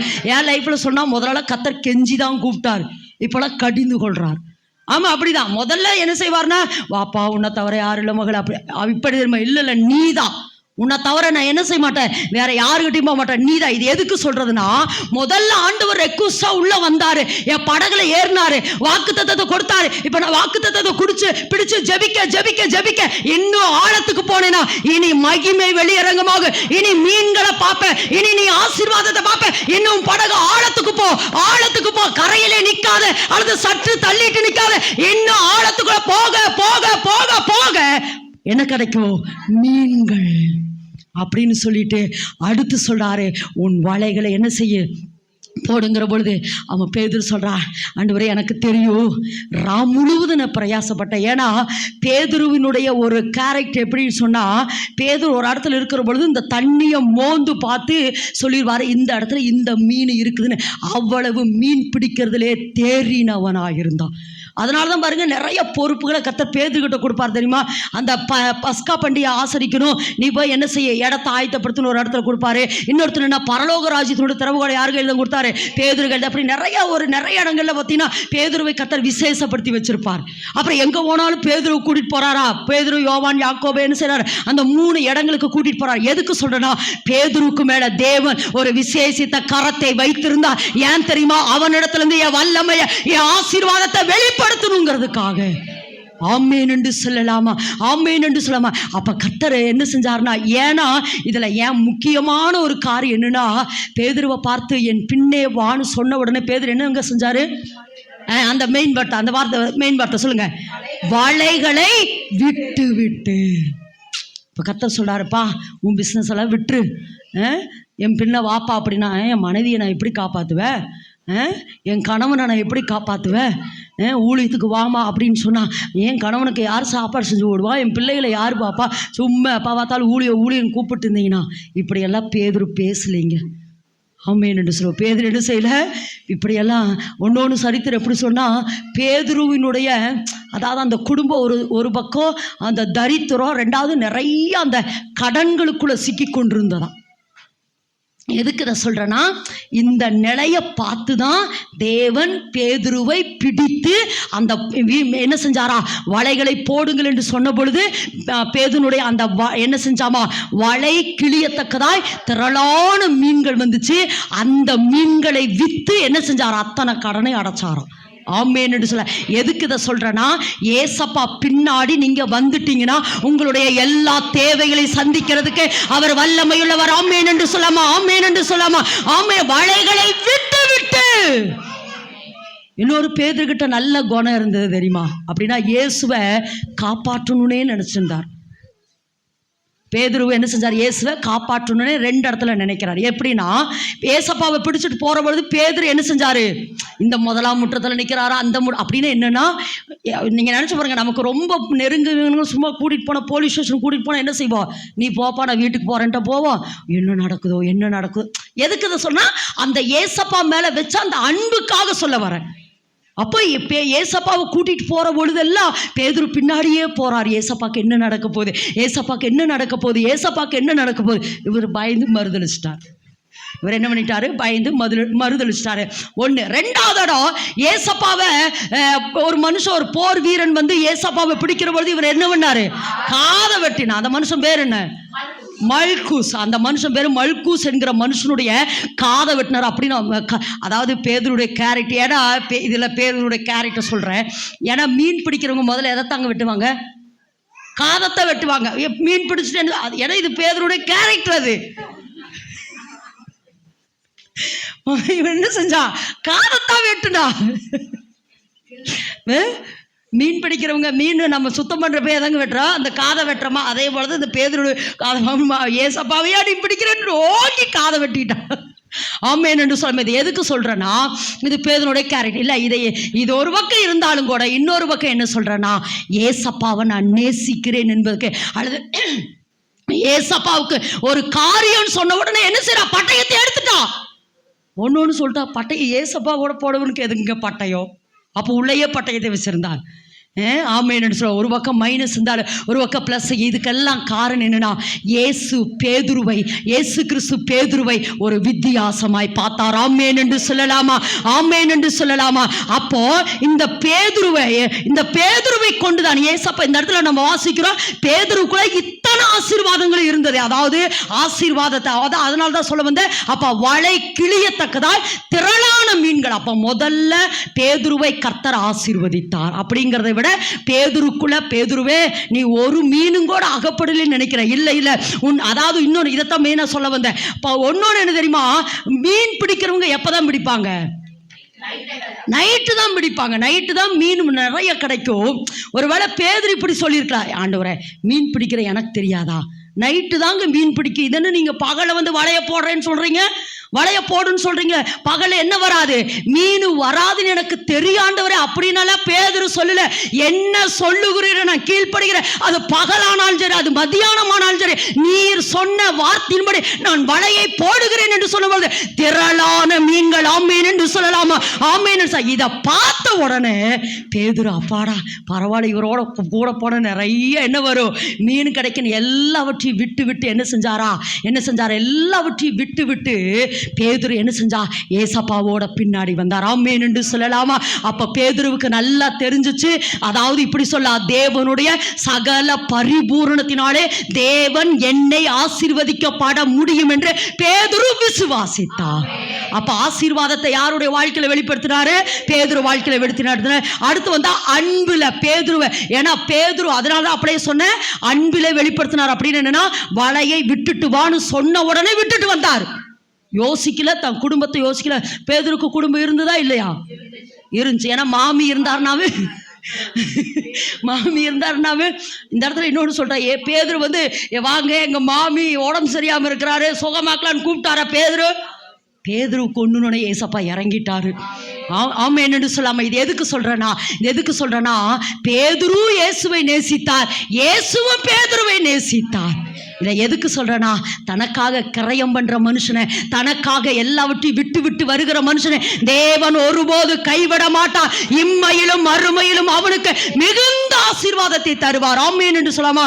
அதனால் பேதுரு அன்பினுடைய முழுமையில நிறைந்திருந்தா. முதல்ல ஆசீர்வாத முழுமையை பேதுரு பார்த்தார், ரெண்டாவது அன்பின் முழுமையை. இன்னொன்று என்ன தெரியுமா சொல்லப்படுகிறது, அதாவது பேதுரு கடைசி கால அந்த ஊழியத்தில், கடைசி கால அவருடைய ஊழிய நாட்கள் முடிகிற பொழுது சிலுவையில் அறையணும். ஏன்னா 12 சீசர்கள் 12 விதத்தில் மரித்தார்கள். அதில் வந்து பேதுருவை எப்படி மறிக்க வச்சாங்கன்னா, சிலுவையில் அறைய வைக்கணும் அப்படின்னு சொல்லிட்டு சிலுவையை வச்சுட்டு என்ன செஞ்சாங்களாமா, சிலுவையை ரெடி பண்ணி வச்சுட்டு பேதுருவை தேடினா பேதுரு ஓடிட்டார். அப்போ அங்கே ஓடினார் வார், அந்த மாதிரி இந்த மாதிரி ஓடிட்டாராம். அப்படி ஓடிக்கொண்டு இருக்கிற பொழுது தேவன் வானத்துக்கும் பூமிக்கும் இயேசு கிறிஸ்து தரிசனமாய் கேட்டார், பேதுருவே நீ என்னை நேசிக்கிறாயா அப்படின்னு கேட்ட உடனே அந்த வார்த்தை, ஏன்னா இதுக்கு முன்னாடி இங்கே கேட்டிருக்கிறாரா, அந்த வார்த்தை கேட்ட உடனே பேதுரு திரும்பி வந்து சிலுவைக்கு தன்னையவே ஒப்பு கொடுத்தாரா. சரித்திரம் சொல்லுது இது. அது அப்போ சொல்கிறாரு, இயேசுவை போல நான் என்ன இல்லை, பரிசுத்தவானும் இல்லை, நீதிமானும் இல்லை, அதனால் நீங்கள் என்னை எப்படி அறைங்க, தலைகளாய் அறையுங்கள் என்று பேதுரு சிலுவைக்கு தன்னை தலைகளாக ஒப்பு கொடுத்தா. எதுக்கு சொல்கிறேன்னா, எந்த அளவுக்கு பேதுரு இயேசுவை நேசிக்கிறார். அதாவது ஆசீர்வாதத்தில் முழுமை, அன்பில் முழுமை, பரிசுத்தத்தில் முழுமை, அடுத்து வல்லமையில முழுமை. ஆமென் என்று சொல்ல பேதுரு எப்படி இல்ல, ஆமா பேதுரு, ஆமா அப்போஸ்தலர் 5ஆம் அதிகாரம் 4வது வேத வசனத்தை வாசிக்கிற பொழுது அவன் ஒரு வார்த்தை சொன்ன உடனே யார் செத்தா, அனனியாவும் சப்பீரால் செத்தாங்க. ஏன்னா அவ வல்லமை. சொல்லுங்க வல்லமை. ஏன்னா இதை நான் எதுக்கு சொல்றேன்னா, இதெல்லாம் நமக்குள் வெளிப்படுத்த போகிறார். எல்லாரும் ஆமென் என்று சொல்லுங்க. இந்த 7 காரியங்களை என் வாழ்க்கையில இனி வெளிப்பட போகிறது. தேவனுடைய சகல பரிசுத்த, ஆமா ஆசீர்வாத, தேவனுடைய சகல பரிபூரணமும் இனி என் வாழ்க்கையில் என்ன செய்ய போகுது, வெளிப்பட போகுது. ஆமென் என்று சொல்லாமா? வல்லமையில பேதுரு என்ன செஞ்சாரா, ஆமா சிறந்த முழுமையை பார்த்தாரு. அடுத்து பார்த்தாரு ஞானம். அதாவது பேதுரு பேசினதை கேட்ட பொழுது அங்க இருக்கிற எல்லா அதிகாரிகளும் 4:13 வாசிக்கிற பொழுது எல்லா அதிகாரிகளும் என்ன செஞ்சாங்க, ஆச்சரியப்பட்டாங்க. அடுத்து விசுவாசத்துல, சொல்லுங்க விசுவாசத்தில் பேதுரு என்ன செஞ்சாரு, விசுவாசத்தில் நிறைந்தவனா இருந்தபடினால்தான் தபித்தாலே எழுந்துரு அப்படின்னு சொன்ன உடனே தபித்தாள் என்ன செஞ்சா, எழுந்துற. ஏன்னா ஏசப்பாவோட பேதுரு இருந்து ஏசப்பா செய்த அந்த அற்புதத்தை பார்க்குறாரு. ஏசப்பா யாரை எழுப்பினார், சிறு பெண்ணே எழுந்துரு, ஆமாம் லாசருவை எழுப்பினாரு, நம்மளால எழுப்ப முடியும் என்று பேதுருவின் இடத்திலிருந்து வல்லமை விளங்கினது. ஆமேன் என்று சொல்லாமா? அடுத்து பேதுரு தேவ பிரசன்னத்தில் என்ன செஞ்சார், நிறைந்தவராக இருந்தார். இப்போ சொல்லுங்க, அந்த முழுமை, ஆசீர்வாதம் முழுமை, அன்பின் முழுமை, பரிசுத்தத்தின் முழுமை, வல்லமையின் முழுமை, ஞானத்தின் முழுமை, விசுவாசத்தின் முழுமை, பிரசன்னத்தின் முழுமை. அப்ப இன்னைக்கு கர்த்தர் என்ன சொல்லானா, இந்த 7மே யாருடைய வாழ்க்கையில வெளிப்பட்டுச்சு, சொல்லுங்க யாருடைய வாழ்க்கையில, பேதுரு வாழ்க்கையில. திரும்பவும் சொல்ல, அவன் மறுதளித்தான், சபித்தான். தேவனை என்ன செஞ்சானா, சபிச்சான், சத்தியம் பண்ண தொடங்கினான் அப்படின்னு மட்டும்தான் இருக்குது. அப்ப எப்ப முடிச்சான்னு தெரியல. சத்தியம் பண்ணி எப்போ முடிச்சான்னு தெரியல எனக்கு, அப்படின்னு தெரியாது, அவர் எனக்கு தெரியாது. அப்படி இருந்த அந்த பேதுருவை எத்தனை முறை இவன் மறுதளித்தானோ அத்தனை முறை தேவன் வந்து கேட்குறாரு, நீ நேசிக்கிறாயா பேதுருவே, நீ என்னை நேசிக்கிறாயா, நீ என்னை நேசிக்கிறாயான்னு கேட்ட பொழுது, ஆம் ஆண்டவரே நான் உம்மை நேசிக்கிறேன் என்பதை நீர் அறிவீர். இப்போ இன்றைக்கி கர்த்தர் என்ன கேட்குறாருனா, நம்மக்கிட்ட திரும்பவும் சொல்கிறேன், தேவனுடைய சகல பரிபூரணத்தினாலும் நம்மளை நிறையப்பட விரும்புகிறார். ஒன்று. ரெண்டாவது, தேவனுடைய சகல பரிபூரணமும் எண்ணிலிருந்து, சொல்லுங்கள், எண்ணிலிருந்து தேசத்துக்குள்ளே, சொல்லுங்கள், எண்ணிலிருந்து தேசத்துக்குள்ளே வெளிப்படணும். அப்படி தேவனுடைய வல்லமையை வெளிப்படுத்துகிற, ஆமாம், பேதுருவை போல ஒரு மனுஷனை தேவன் தேடிக்கொண்டிருக்கிறார். அது யாராக இருக்கக்கூடும்? சொல்லுங்கள், நான் தான் இருக்கிறேன் ஆண்டவரே, நான் இருக்கிறேன், நான் வரேன் ஆண்டவரே, நான் வரேன், நான் செத்தாலும் சாகிறேன். நான் அப்பளவே சொல்லிட்டேன். அந்த வசனத்தை கண்டுபிடிச்சிட்டிங்களாம்மா? ஒருவன் தன் ஜீவனை இழக்க விரும்பினால், அந்த வசனத்தை நான் அப்படியே சொல்லிட்டேன். சரி, ஓகே. எதுக்கு இதை சொல்கிறேன்னா இன்றைக்கி கர்த்தர் சொல்கிறாரு, அப்போ பேதுருவை போல, சொல்லுங்கள், பேதுருவை போல நம்மை தேவன் என்னை பயன்படுத்த விரும்புகிறார். எல்லாரும் ஆமென் சொல்லுவோம். பேதுருவை போல தேவன் என்னை என்ன செய்கிறாரா? பயன்படுத்த விரும்புகிறார். திரும்ப சொல்லுங்கள், தேவனுடைய சகல பரிபூரணத்தினால் என்னை நிரப்பப்பட விரும்புகிறார். சொல்லுங்கள், தேவன் என்னை நிரப்பணும்னு விரும்புகிறாரு. ஒன்று. ரெண்டாவது, எண்ணிலிருந்து அந்த சகல பரிபூரணங்களும், அந்த சகல பரிபூர்ணாவே எத்தனை வந்துடும்? 7 வந்துடும். அது ஆசீர்வாதம், அது அன்பு, தேவனுடைய ஆசீர்வாதம், தேவனுடைய அன்பு, தேவனுடைய பரிசுத்தம், தேவனுடைய வல்லமை, தேவனுடைய ஞானம், தேவனுடைய விசுவாசம், தேவனுடைய பிரசன்னம். சொல்லுங்க, எண்ணிலிருந்து. எல்லாரும் அந்த வார்த்தை சொல்லுங்க, எண்ணிலிருந்து வெளிப்பட விரும்புகிறார், எண்ணிலிருந்து வெளிப்பட விரும்புகிறார், எண்ணிலிருந்து தேவன் வெளிப்பட விரும்புகிறார். எண்ணிலிருந்து இந்த 7 வித ஆசீர்வாதங்களை தேவனுடைய சகல, அது தேவனுடைய முழுமையை யார் இந்த பூமியிலே காட்ட முடியும்? தேவனுடைய வல்லமையை யார் இந்த பூமியிலே காட்ட முடியும்? தேவனுடைய ஆசீர்வாதத்தை யார் இந்த பூமியிலே காட்ட முடியும்? தேவனுடைய அன்பை யார் இந்த பூமியிலே காட்ட முடியும்? ஒரு மனுஷனை கர்த்தர் தேடிக்கொண்டிருக்கிறார். ஒரு மனுஷனை தேடிக்கொண்டிருக்கிறார். ஆண்டவரே நான் வர ஆண்டவரே அப்படின்னு நீங்கள் சொன்னீங்கன்னா, இன்றைக்கி முதல்ல வாசித்தது போல ரோமர் 12ஆம் அதிகாரம் 1வது வேத வசனத்தின்படி வாசிங்க. அப்படி இருக்க சகோதரரே, நீங்கள் உங்களுடைய சரீரங்களை தேவனுக்கு பரிசுத்தமும் பிரியமுமான, சொல்லுங்க, ஜீவ பலி. சொல்லுங்க, எந்த பலியாமா? ஜீவ பலி. சொல்லுங்க, யார் தன்னை ஒப்பு கொடுக்க விரும்புகிறாங்களோ ஜீவ பலியாக, ஆமென் என்று சொல்லலாமா? அதாவது இயேசுவை பேதுரு தன் படகில் ஏற்றிக்கொண்டான். சொல்லுங்க, இயேசுவை பேதுரு தன் படகில் ஏற்றிக்கொண்டான். ஏற்றுக்கொண்டதுக்கு அப்புறம் ஏசப்பாட்ட, ஒருவேளை ஏசப்பா என்னை ஆசீர்வாதத்தில் மட்டும்தான் நடத்தினாரா அப்படின்னா இல்லை, ஒரு சில துன்பத்திலும் நடத்தினார். எப்படி? எப்போ பேதுரு எங்கே இருந்தார்? சிறைச்சாலைக்குள்ளே இருந்தார். பேதுரு எங்கே இருந்தார்?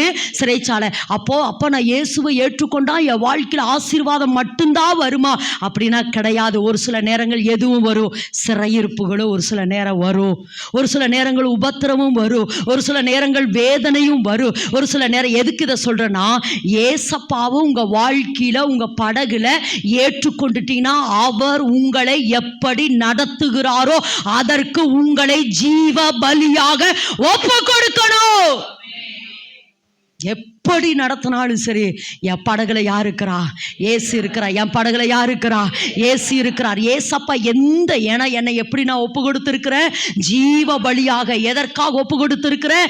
தேவனுடைய சகல பரிபூரணமும் எண்ணிலிருந்து தேசத்துக்குள்ள வெளிப்படணுங்கிறதுக்காக, ஜீவ பலியாக. அதனால தாங்க பேதுரு கடைசியில் என்னை தலைகளை அரைகிறது கூட நான் என்ன செஞ்சுருக்கிறேன், நீரோ மன்னன் அரைந்த பொழுது என்ன செஞ்சார், என்னை தலைகளை அப்படின்னு என்னன்னா ஜீவ பலியாக. அப்போ இன்னைக்கு கர்த்தர் ஒன்று சொல்கிறாரு, ஒருவேளை நம்ம முதல்ல கேட்டது போல தேவனுடைய சகல பரிபூரணமும் என்னிலிருந்து வெளிப்படணும்னு நான் விரும்புகிறேன் அப்படின்னு ஒப்பு கொடுத்துருந்தீங்கன்னா, இன்னைக்கு கர்த்தர் சொல்கிறாரு, என்னை எந்த பலியாக ஒப்பு கொடுக்கணும்? இப்போ சொல்லுங்கள், தேவனுடைய சகல பரிபூர்ணம் யாருக்கு வேணும்? நீங்கள் எந்த பலியாக ஒப்பு கொடுக்கப்படணும்? ஜீவபலி. ஜீவபலின்னு என்னன்னு அப்படியே சொல்லுங்க. ஜீவபலின்னா என்னது? நான் விரும்புகிறதை செய்யாமல் தேவன் என்ன விரும்புகிறாரோ அதை என் வாழ்க்கையில செய்வதுதான் ஜீவபலி. Living sacrifice. 1. 2வது அதுதான் அப்படியே பாடணும், உயிர் பலி. சொல்லுங்க, இந்த பலி எந்த பலி? உயிர் பலி. இன்னொன்று சொல்ல, இந்த பலி எந்த பலினா வாழும் பலி. அதாவது இப்போ ஒரு ஆட்டுக்குட்டிய, ஒரு மாடை என்ன செய்றாங்க, பலி செலுத்துற பொழுது அது செத்து போயிரு. ஆனா நான் வாழ்ந்து கொண்டே பலியாக இருக்கிறேன். நான் தேவனுக்கு பலியாயிட்டேன், நான் தேவனுக்கு பலியாக இருந்துட்டேன். ஆனா நான் வாழ்ந்து தேவன் என்னிலிருந்து எப்படி வெளிப்பட விரும்புகிறாரோ, நான் என்னுடைய விருப்பம், என்னுடைய ஏக்கோ, என்னுடைய தாகம், இதை எல்லாவற்றையும் சிலுவையில் அரைஞ்சிட்டு நான் என்ன செய்றேன், தேவனுடைய ஏக்கோ, தேவனுடைய எண்ணோ, தேவனுடைய விருப்பம், இதை எல்லாவற்றையும் என் வாழ்க்கையிலே என்ன செஞ்ச நான் உட்கொண்டு அல்லது எனக்குள்ள இன்புட் பண்ணி அதை நான் தேசங்களுக்குள்ள வெளிப்படுத்த விரும்புகிறேன். அதுதான் ஜீவபலி. ஆமேன் என்று சொல்லலாமா? ஆமேன் என்று சொல்லாமா? ஜாக்லின் விரும்புறதெல்லாம் இல்லை, நீர் என்ன விரும்புகிறீரோ. ஜபங்கூட நான் விரும்புகிற மாதிரி இல்லை.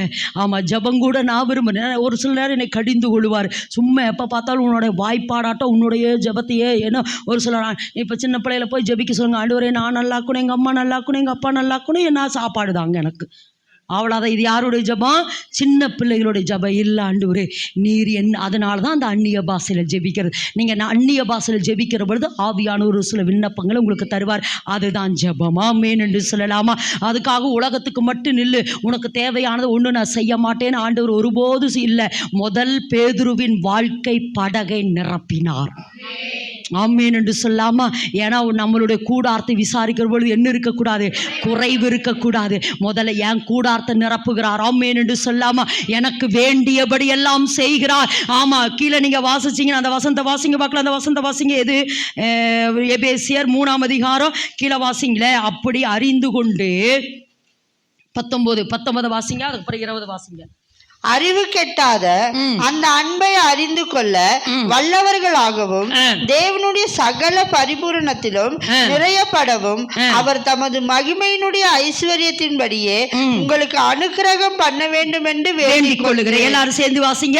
நாம் வேண்டிக் கொள்வதற்கும் நினைக்கிறதற்கும் மிகவும் அதிகமாய் நமக்குள்ளே கிரியை செய்கிற வல்லமையின் படியே நமக்கு செய்ய வல்லவராய் இருக்கிற அவருக்கு. இந்த இடத்துல வாசிக்கிறோம். நம்ம வேண்டிக் கொள்ளுகிறதுக்கு நினைக்கிறதுக்கு மிகவும் அதிகம். அப்படின்னு என்ன சொல்றாருன்னா, தேவனுடைய சகல பரிபூரணத்தினாலே நீங்க நிறையப்பட்டுட்டீங்கன்னா, நீங்க லட்சம் கேட்டா ஒரு கோடி கேட்பாரு, ஒரு வீடை கேட்டா 2 வீடை கேட்பாரு.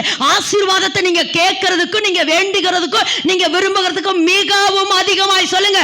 நீங்க நினைக்கிறதுக்கும், ஆமா, வேண்டிக் கொள்ளுகிறதுக்கு மிகவும் அதிகமாய். ஆமேன் என்று சொல்லலாமா? எதுக்கு இதை சொல்றேன்னா, தேவனுடைய சகல பரிபூரணத்தினால நான் நிறையப்பட்டிருக்கிறேன்னா, நான் நினைக்கிறதுக்கும் வேண்டிக் கொள்வதற்கும் முதல்ல எனக்கு செய்வாரு. எண்ணிலிருந்து சொல்லுங்க, எண்ணிலிருந்து தேசத்துக்குள்ள செய்ய போறாரு. அப்ப எண்ணிலிருந்து தேசத்துக்குள்ள தேவன் செய்யணும்னா, ஆமா, தேசத்துக்குள்ள செய்யணும். என்னை எப்படி ஒப்பு கொடுக்கணும்? எப்படி ஒப்பு கொடுக்கணும்? எப்படி ஒப்பு கொடுக்கணும்? ஜீவ பலியாக. இந்த வசனம் எப்படி சொன்னா, தன் ஜீவனை ரட்சிக்க விரும்புகிறவன் அதை இழந்து போவான். என் நிமித்தமாகவும் சுவிசேஷத்தின் நிமித்தமாகவும் தன் ஜீவனை இழந்து போகிறவன் அதை ரட்சித்துக் கொள்ளுவான். இதுக்கு என்ன அர்த்தம்? அப்படியே சொன்னேன். அதாவது நான் வாழணும். அதாவது இதனுடைய உண்மையான ஒரு அர்த்தம் என்னன்னா, தேவன் நமக்கு கொடுத்திருக்கிற கண்ணாகட்டும், காதாகட்டும், மூக்காகட்டும், வாயாகட்டும், ஜீவனாகட்டும், இது எல்லாமே தேவனுக்கு பயன்படுகிறதுக்காகத்தான் கொடுக்கப்பட்டிருக்கு. ஆமேன் என்று சொல்லாம நம்ம இஷ்டத்துக்கு அதை பார்க்கறது, நம்ம இஷ்டத்துக்கு அதை கேட்கறது நம்ம இஷ்டத்துக்காக கிடையாது. இன்னொன்று சொல்ற, நமக்கு கொடுக்கிற எல்லா ஆஸ்திகளும் அந்தஸ்துகளும் தேவனுடைய நாம மகிமைக்காகவே சொல்றோம். அது ஆஸ்தியாகட்டும், அந்தஸ்தாகட்டும், கணவன் மனைவியாகட்டும், பிள்ளையாகட்டும், எல்லாமே சும்மா நம்ம இஷ்டத்துக்கு வாழறதுக்காக தேவன் குடும்பங்களை கொடுக்கல, பிள்ளைகளை கொடுக்கல, அது நமக்கு ஆஸ்தியை கொடுக்கல, ஐஸ்வர்யத்தை கொடுக்கல, 2 கண்ணை கொடுக்கல, காதை கொடுக்கல, மூக்கை கொடுக்கல. எல்லாமே தேவனுடைய ராஜ்யத்துக்காக. சொல்லுங்க, தேவனுடைய ராஜ்யத்துக்காக, அல்லது தேவனுடைய நாம மகிமைக்காக, அல்லது தேவனுக்கு நான் பிரயோஜனப்படணும், தேவனுக்கு நான் பயன்படணும் என்பகிற ஒரே நோக்கத்துக்கு தான். அதுக்கு தான் இந்த இடத்துல சொல்றேன், தன் ஜீவனை காக்க விரும்புகிறவன். அப்படிதானே? தன் ஜீவனை காக்க விரும்புகிறவன் என்ன செய்வானா? அதை இழந்து போவான். தன் ஜீவனை இழக்கணும்னு நினைக்கிறவன் அதை காப்பாத்திக்குவான். அப்படின்னா அதனுடைய அர்த்தம் என்னன்னா, நான் மட்டும் வாழணும் அப்படின்னு எனக்கு ஆமா, இப்படி சொல்லுவாங்க, தரிய எனக்கு குடும்பத்துக்கு அப்படின்னு இழுக்கிறோம். பார்த்தீங்களா? அப்படி இருந்தோம்னா அதை இழந்து போயிடுவோம். இல்லை, நான் எதை செஞ்சாலும் அதை தேவனுக்காக, எதை செஞ்சாலும் நான் தேவனுக்காகனா அவன் வாழ்ந்திருப்பான். எல்லாரும் ஆமென் என்று சொல்லாம அவன் செழித்திருப்பான். அதுக்கு தான் அடையாளமா சொன்னேன். எஸ்தர் சொன்னா நான் செத்தாலும் சாகிறேன்னு சொன்னா கர்த்தர் அவளை சரித்திரம் படைக்க வச்சுட்டாரு. ஆமென் என்று சொல்லலாமா? ஆமென் என்று சொல்லலாமா? அப்போ இதைத்தான் கர்த்தர் சொல்றார், லிவிங் சாக்ரிஃபைஸ் அப்படின்னு. என்னென்னு என்னை எப்படி ஒப்பு கொடுக்கணும், என்ன எப்படி கொடுக்கணும்? வேகம் குறைஞ்சிருச்சு சொல்லுங்க, என்ன ஜீவ பலியா? இதை எல்லார்ட்டையும் சொல்லலாமா? கர்த்தர் இது எல்லாரையும் கூப்பிட்டு சொல்லலை, கர்த்தர் உங்களை கூப்பிட்டு சொல்றாரு, என்னை உன்னிலிருந்து, அதாவது நீ ஒப்பு கொடுக்க மட்டும் செஞ்சிரு, ஜீவ பலியா என்னை ஒப்பு கொடுக்குற அப்படின்னு சொல்லி ஒப்பு கொடுக்க மட்டும் செஞ்சிரு, நான் என்ன செய்வேன்? ஆமாம், உன்னிலிருந்து என் வல்லமையை வெளிப்படுத்துவேன். பேதுரு அப்படி ஒப்பு கொடுத்தாருங்க. எனக்கு தன்னை ஜீவனையே, அதான் ஒரு இடத்துல சொல்கிறார்ல, நாங்கள் உண்மையெல்லாம் விட்டுட்டு எல்லாத்தையும் விட்டுட்டு உண்மை பின்தொடரமே எங்களுக்கு என்ன கிடைக்கும்? அவர் என்ன சொல்கிறாரு? ஆமாம் ஆமாம், என் நிமித்தமாக சகோதரியார் விட்டு விடுகிறவன் இம்மையிலும் மறுமையிலும் 100. ஆமென் என்று சொல்லலாமா? அப்போ இன்னைக்கு கர்த்தர் என்ன சொல்கிறார்? நம்மளை எப்படி ஒப்பு கொடுக்கணுமாமா? நல்லா சொல்லுங்க, எப்படி ஒப்பு கொடுக்கணுமாமா? எப்படி ஒப்பு கொடுக்கணுமாமா? ஜீவ பலியா. இன்னைக்கு அதைத்தான் கர்த்தர் நம்மகிட்ட கேட்குறாரு. வேதத்தில் வாசிக்கிற பொழுது யோசேப்பை குறித்து வேதத்தில் வாசிக்கிறோம். யோசேப்புக்கு முதல்ல அவன் அழகாக அவன் தகப்பனோடு இருந்தார், தன் சகோதரோட கூட நல்லா இருந்தார். ஏன்னா அவன் தகப்பனுக்கு ரொம்ப பிரியமான பையன் யோசேப்பு. அப்போ கர்த்தர் பாருங்க, சும்மா இருந்த சங்கம் ஊதி கெடுத்த மாதிரி, சும்மா இருந்த சங்க ஊதி கொடுத்த மாதிரி ஒரு தரிசனத்தை கொடுத்தாரு. என்ன தரிசனம் கொடுத்தாரு? 11 நட்சத்திரங்கள் என்ன செஞ்சு அவனை வணங்கன்னுச்சு. அடுத்து அவனுடைய நெற்கதிரு, ஆமாம், சும்மா தானங்க இருந்தார் இவர். இப்படி ஒரு தரிசனத்தை கொடுத்ததுக்கு அப்புறம் தான் என்னமே வந்துச்சு? பிரச்சனையே வந்துச்சு. இப்போ தெரியுதாமா ஏன் பிரச்சனைன்னு? ஏன்னா நீ தரிசனம் பெற்றவள். நீங்கள் தரிசனம் பெற்றிருக்கீங்கம்மா. நீங்கள் உங்கள் மேலே தேவனுக்கு ஒரு பெரிய திட்டம் இருக்குதுமா, பெரிய பிரச்சனையா, பெரிய போராட்டமா. ஆமாம், இதை எல்லாவற்றிலும் ஏன் தெரியுமா? நீ எழும்பவே கூடாதுன்னு பிசாசு நினைக்கிறா, ஆனால் உன்னை எழுப்பித்தான் நான் மகிமைப்படுத்துவேன் என்று தேவன் நினைக்கிறாருங்கிற நான். யாரைய? மோசேயை பார்வோன் கொல்ல பார்த்தா. ஆமாம், கோங்கிறீங்க, கொல்ல பார்த்தாரு. ஆமா, மோசேயை பார்வோன் என்ன செஞ்சா? கொல்ல வகை தேடினா. ஏன் தெரியுமா? மோசேக்கு மேல ஒரு தரிசனம் இருந்தது. எல்லாரும் ஆமென் என்று சொல்லுவோம். எல்லாரும் எதுக்கு இதை சொல்லணும்? உன் பிள்ளை மேல, ஒருவேளை உன் கணவன் மேல, ஒருவேளை உங்க மேல பிசாசு அடிக்கடி பிரச்சனையை போட்டுட்டே இருக்கிறானா? ஏன் தெரியுமா? நீங்க தேவனுக்கு தேவை. அநேக இஸ்ரவேல் ஜனங்களை விடுவிக்கிறதுக்காக தேவன் மோசே மேல பெரிய திட்டத்தை வச்சிருந்தாரு. இன்னொரு மனுஷன் யாரு? இதே பேதுருதான். இதே பேதுருவை தான் ஏரோது என்ன செஞ்சா? ஆமா, கொல்ல பார்த்தா. 12ஆம் அதிகாரத்தில் வாசிக்கிறோம். எதுக்கு இதை சொல்றேன்னா, நல்ல விளங்க. உன் வாழ்க்கையில் ஓவர் பிரச்சனையா? சொல்லுங்க, என் வாழ்க்கையில் ஓவர் பிரச்சனைனா ஓவரா கர்த்தரை மகிமைப்படுத்த போற. எல்லாரும் ஆமே ஆமே ஆமே ஆமே சொல்லுங்க. ஓவரா கர்த்தரை மகிமைப்படுத்த போற. நிமிரவே முடியலன்னு சொல்லுங்க. நிமிர்ந்து நிப்பீங்க, நிமிர்ந்து நிப்பீங்க. 11 நட்சத்திரங்களை பேதுருவை, சாரி யாரு? யோசேப்பினுடைய, ஆமா, யோசேப்பினுடைய நட்சத்திரத்தை வணங்கினது. ஆமென் என்று சொல்லலாம். அப்போ இந்த இடத்துல வாசிக்கிறோம், யோசேப்புக்கு, ஆமா, யோசேப்பு எதுக்கு இது சொல்ல வந்தனா? யோசேப்புக்கு மேல தரிசனம் இருந்தது. ஆனா அந்த தரிசனத்தை எப்ப வெளியே சொன்னா அவனை தூக்கி எங்க போட்டாங்க? இல்ல, எதுக்கு இதை சொல்றேன்னா, ஜீவ பலியா ஒப்பு கொடுத்துட்டுனா அமைதியா ஒப்பு கொடுத்துட்டு இருந்துரும். ஏன் ஆண்டவரே எனக்கு இந்த குழி கேட்டாரா யோசேப்பு? ஆண்டவரே நல்லா தானே நான் தரிசனம் பார்த்தேன், இப்படி புளியில் கொண்டு வந்து கிடக்கிறேனே நான். அது மற்றவங்களே இல்லை, யாரை இதை எழுதிட்டாங்க? சொந்த சகோதரே தூக்கிட்டு வந்து. அவன் நினச்சி பாருங்க, அண்ணா அண்ணான்னு எப்படி கத்திருப்பார். என்னை தூக்கி குழியில் போட்டிங்களேண்ணா, நான் உங்களுக்கு சாப்பாடு கொடுக்க வந்தது பாவமாண்ணா, என்னை தூக்கி இப்படி குழியில் போட்டிங்களே அப்படின்னு புலம்பினாரா? அடுத்து அவரை தூக்கி எங்கே விட்டாங்க? விற்றாங்க. என்ன செஞ்சாங்க? 7 வழி உபத்திரவத்தின் வழி அவனும் 7 வழி கடந்து வந்தார். குழிக்குள்ளே தூக்கி போட்டாங்க. அதுக்கப்புறம் தூக்கி என்ன செஞ்சாங்க? அவரை விட்டாங்க. அதுக்கப்புறம் என்ன செஞ்சா? அந்த அங்கே போய் முதல்ல அடிமையாக இருந்தா. அதுக்கப்புறம் குற்றம் சுமத்தப்பட்டா. செய்யாத குற்றத்தை பாவம் அந்த தம்பி செய்யாது, அந்த போத்திபாருடைய மனைவி வசத்தை இழுத்துன்னு சொல்லி அவன் மேலே ஒரு குற்றம் சாட்டப்பட்டு அவனை தூக்கி அடுத்து எங்கே போட்டுட்டாங்க? சிறைச்சாலைக்குள்ளே. அப்போ கூட அந்த இடத்துல வேதத்தில் அவன் ஒருபோதும் துக்கமுகமாக இல்லை. அவன் ஒருபோது இல்லை எதுக்கு எப்படி அந்த விசுவாசம் வந்திருக்கு? ஏன்னா அவனை ஜீவ பலியாக ஒப்பு கொடுத்துருந்தான். அவனை ஜீவ பலியாக அவன் துக்கமாக இல்லை. ஏன்னா இவன் போய் மற்றவங்களை விசாரிக்கிறான், ஏப்பா நீங்கள் துக்கமாக இருக்கிறீங்க, ஏப்பா துக்கமாக இருக்கிறீங்க. நீங்கள் நினச்சி பாருங்கள், அதை அந்த சுச்சுவேஷனை கொஞ்சம் நினச்சி பாருங்கள். தகப்பனை விட்டுட்டு வந்துட்டாரு, சகோதரனை விட்டு வந்துட்டாரு, சகோதரலாம் இப்படி துரோகம் பண்ணிட்டாங்களே அப்படின்னு எவ்வளவு வேதனை, நெருக்கம், துக்கம் எல்லாவற்றுக்கும் மேலாக எதுக்கு இதை சொல்கிறேன்னா, கர்த்தர் உங்களை ஆசீர்வதிக்கிறதுக்குன்னு கர்த்தர் உங்களை நியமிச்சிட்டார்னா சகல பரிபூரணத்தினாலும் தேசத்தை உங்களை கொண்டுதான் நிரப்பணும். அது பூமியின் வம்சங்கள் எல்லாம் உங்களுக்குள்ளதான் ஆசீர்வதிக்கப்படணும்னு நினைச்சார்னா, ஆமா இன்னைக்கு கர்த்தர் சொல்றாரு, ஒரு சில உபத்திரவ பாதை நீங்க விரும்பல, ஒரு சில வேதனைகள் நீங்க விரும்பல, குழிக்குள்ள கடக்கிறது போல, சிறைச்சாலைக்குள்ள கடக்கிறது போல, அடிமைப்படுத்தப்பட்டது போல, குற்றம் சுமத்தப்பட்டது போல இருக்கலாம். ஆனா ஒண்ணு மட்டும் சொல்லுங்க, ஜீவ பலியாக என்னை ஒப்பு கொடுத்திருக்கிறபடினால நிச்சயமாய் சகல ஜனங்களும் என்னால ஆசீர்வதிக்கப்படுவாங்கங்கிற அந்த விசுவாசத்தை மட்டும் விட்டுறாதம்மா. தன்னை என்ன செஞ்சாரா? ஜீவ பலியாக ஒப்பு கொடுத்தது நிமித்தம் யோசேப்பினுடைய வாழ்க்கையில கர்த்தர் அந்த ஆசீர்வாதத்தை தந்தார். ஆமேன் என்று சொல்லாமா?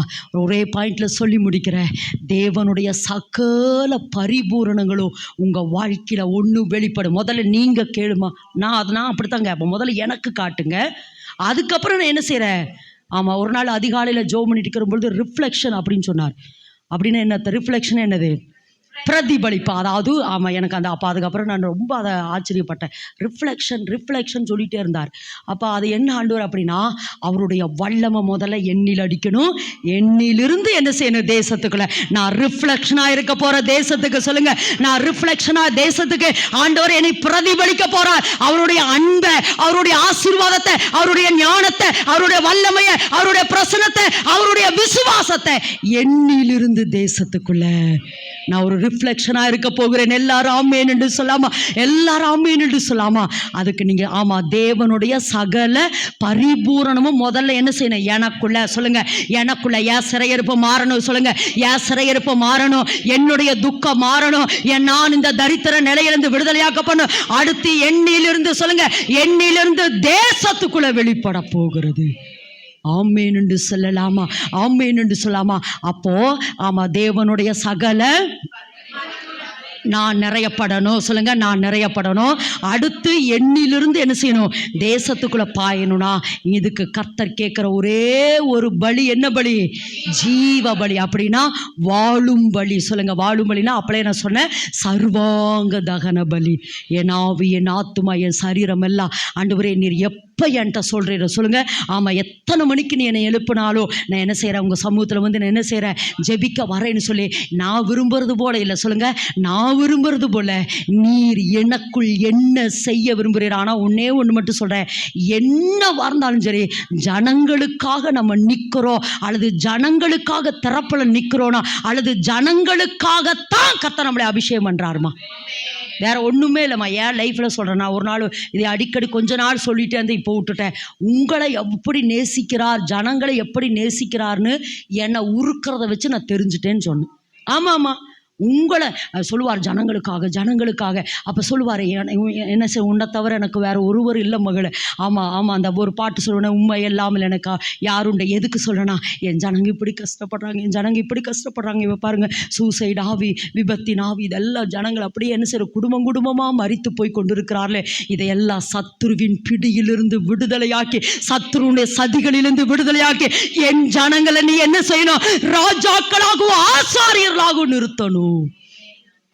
ராஜாக்கள் இதை நிறைய நேரம் சொல்லியிருக்கிறான். என் ஜனங்களை ரிலீஸ் பண்ணுறதுக்காக, என் ஜனங்களை சத்துருனுடைய அதிகாரத்திலிருந்து விடுதலை ஆக்கிறதுக்கு. நான் கடந்த நாட்கள் சொன்ன பார்த்தியா, கர்த்தர் சொன்னார், 2 காரியமாக நான் உனக்கு நிற்கிற மலை. 1, சேனைகளின் கர்த்தராக நிற்கிறேன். 2வது, உனக்கு நான் கண்மலையாக இருப்பேன். சேனைகளின் கர்த்தர் என்றால் சத்துருனுடைய கைகளிலிருந்து ஜனங்களை விடுதலை ஆக்கிறதுக்கு ஒரு தெய்வீக போர் வீரனா. 2வது, உனக்கு வேண்டியதெல்லாம் கொண்டு வருகிற ஒரு கண்மலையானா உனக்கு நிற்க போறேன். ஆமேன் என்று சொல்லாமா? அப்போ இன்னைக்கு கர்த்தர் நம்மளை எந்த பலியா கேட்குறாரு? ஜீவ பலியா. ஒரே ஒரு சாட்சி சொல்லி நான் ஜெபிக்க போகிறோம். அதாவது ஓசூரில், கிருஷ்ணகிரி மாவட்டம் தான் அது, ஓசூரில் ராஜாங்கிற ஒரு தம்பி இருந்தான்.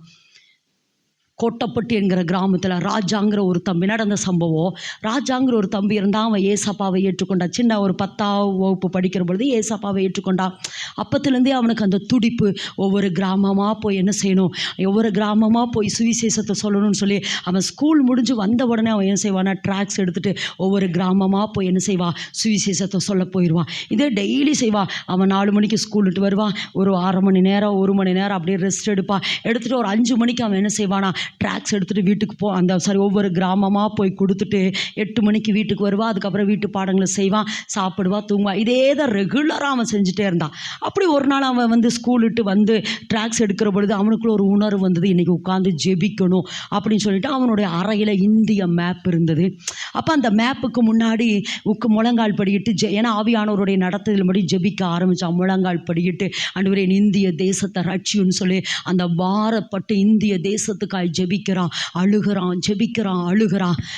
ஆமாம், ஏன்னா ஸ்கூல் மட்டும் வந்து 5 மணிக்கு உட்காந்த முழங்கால் படிக்கிட்டான்.